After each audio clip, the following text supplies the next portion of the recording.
Apa pentingnya gereja untuk ada dalam rencana Allah? Selamat malam Bapak Ibu Saudara yang saya kasih dalam nama Tuhan Yesus. Kita akan kembali malam hari ini merenungkan kebenaran firman Tuhan.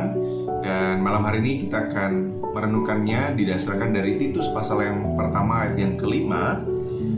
Aku telah meninggalkan engkau di Kreta dengan maksud ini, supaya engkau mengatur apa yang masih perlu diatur dan supaya engkau menetapkan penatua-penatua di setiap kota seperti yang telah kupesankan kepadamu.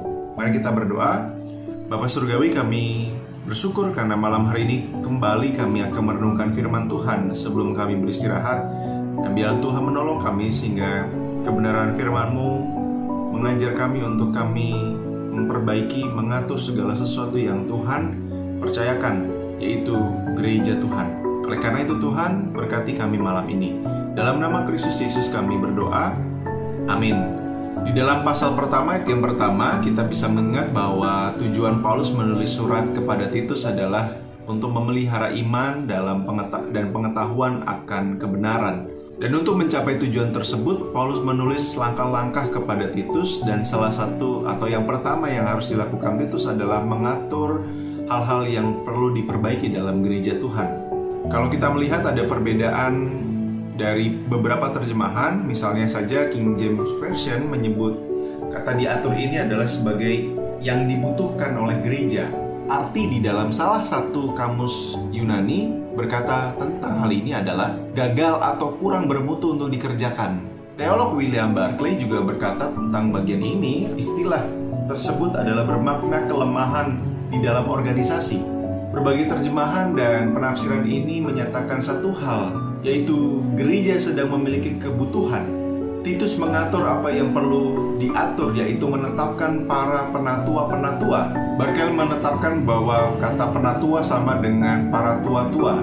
Tetapi yang pasti orang-orang ini adalah orang-orang yang ada dalam barisan para pemimpin, entah itu para pendeta atau staf di dalam gereja. Dan mengapa itu penting? Karena ada persoalan di dalam tubuh gereja, yaitu ada guru-guru palsu di gereja. Mereka menafsirkan, bahkan juga mengajarkan ajaran yang keliru, bahkan palsu. Tetapi juga disebut ada orang-orang yang rakus dalam gereja. Ada orang-orang yang malas di dalam gereja. Pelajaran yang penting bisa kita ambil adalah betapa pentingnya gereja untuk ada dalam rencana Allah. Perjanjian Baru menyebut salah satu institusi ilahi yang didirikan adalah gereja. Ditempatkan di muka bumi ini dengan Kristus sebagai kepalanya. Dan gereja menjadi tubuhnya dan memiliki tujuan untuk memberitakan kasih Tuhan. Di sisi lain, kita juga diingatkan bahwa pelajaran ini sungguh-sungguh penting ketika bicara tentang para pemimpin di dalam gereja yang perlu mengerjakan tugas panggilannya dengan setia. Tetapi juga ini tidak berarti mereka selalu benar.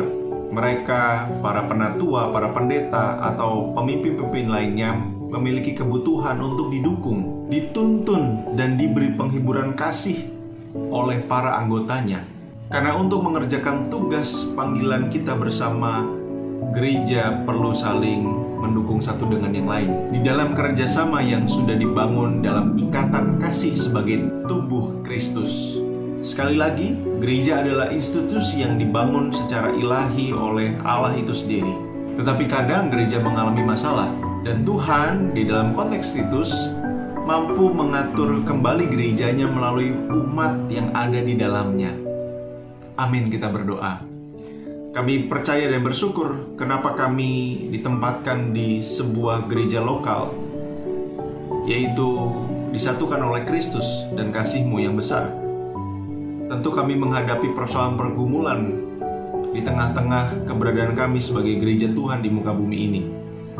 Tapi kami bersyukur satu dengan yang lain, Tuhan mampu memakai kami untuk satu dengan yang lain juga saling mendorong, saling mendukung, bahkan juga melihat potensi-potensi yang harusnya kami lakukan bersama, dan juga melihat bagaimana hal-hal yang menjadi persoalan untuk kami pecahkan bersama.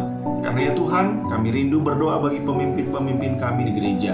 Tuhan menolong mereka memberkati hikmat bijaksana, dan juga setiap anggota yang ada untuk satu dengan yang lain saling mengasihi. Karena disitulah kami tahu dan percaya bahwa tujuan besar Allah akan tergenapi. Di dalam nama Kristus Yesus kami berdoa. Amin.